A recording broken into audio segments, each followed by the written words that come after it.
آپ یا اہلا یہ بیچ کی اگر بیچ کا الف نکال دیا جائے نا جی جی تو یہ درست ہو جائے گا. ٹھیک ہے. اس لیے قرآن کریم کا نسخہ لے لو نا, تو قرآن کریم کا اصل نسخہ اس میں ملا لیں.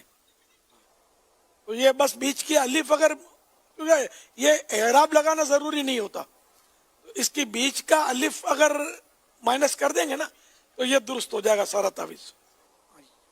یہ الف زبر یا جو ہے نا, اس کے بعد الف جو ہے یہ حذف کر دیا, ڈیلیٹ کر دیا, اب یہ صحیح ہو گیا.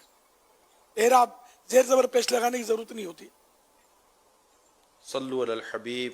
یہ خود ہی گھر میں بنا لیں, لکھ لیں, مطلب اب بول پوائنٹ سے, یا جو بھی جیسے دھوبی کا قلم ہوتا ہے وہ ڈرائی کلیننگ والوں کا ان میٹ یعنی کہ پرماننٹ, پرماننٹ بولتے ہیں. پرماننٹ اچھا, واٹر پروف, واٹر پروف بھی ہوتا ہے. اس قلم سے لکھیں.